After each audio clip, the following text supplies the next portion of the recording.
Hello बच्चों, let's read the question. The question says the stimulus of cold treatment vernalization is perceived by leaves, roots, flowers and shoot epices. तो बच्चों में question में ये पूछा गया है कि जो कोल्ड ट्रीटमेंट का स्टिमुलस है यानी कि जो वर्नलाइजेशन का प्रोसेस है वो प्लांट का कौन सा पार्ट परसीव करता है. Options are leaves, roots, flowers या फिर शूट एपिसेस. तो हमें बताना है कि इनमें से करेक्ट आंसर क्या है. तो बच्चों में इस क्वेश्चन का की कॉन्सेप्ट है, की कॉन्सेप्ट is vernalization. वर्नलाइजेशन. तो वर्नलाइजेशन क्या है? वर्नलाइजेशन एक ऐसा फेनोमेनन है जहां पे जो प्लांट्स में फ्लावरिंग प्रोसेस होती है दैट इज आइदर क्वालिटेटिवली और quantitatively dependent on the exposure to low temperature.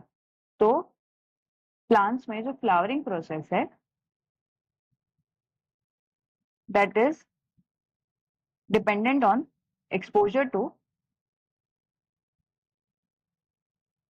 Low temperature या फिर कोल्ड ट्रीटमेंट जिसको हम बोलते हैं. और वो कैसे डिपेंड करते हैं? तो either they depend quantitatively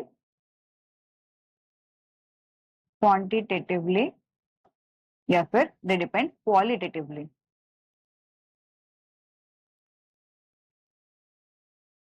so this is the process of vernalization. तो वर्नलाइजेशन को इन शॉर्ट क्या बोल सकते हैं? It refers to the phenomenon of promotion of flowering by a period of low temperature. Now अगर हम बात करें यहाँ पे वर्नलाइजेशन में स्टिमुलस की, तो जो स्टिमुलस परसीव होता है by the plants, so if we talk about the stimulus,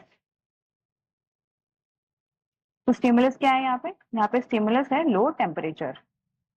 और इसे परसीव कौन करता है? यानी कि प्लांट का कौन सा पार्ट लो टेम्परेचर को परसीव करता है? तो the stimulus is perceived bye mature stem apex,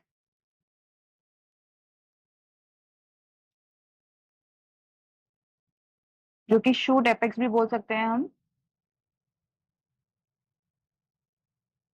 और it is perceived by the embryo of the seed. So it is perceived by the seed embryo. तो बच्चों अगर हम हमारे क्वेश्चन की बात करें तो क्वेश्चन में हमसे यही बोला गया है कि the stimulus of cold treatment that is vernalization is perceived bye, तो हमारा करेक्ट आंसर होगा option D that is shoot apices. यानी कि बच्चों जो हमारा फाइनल आंसर है that is option D shoot apices. So I hope you have understood the concept well. Best of luck.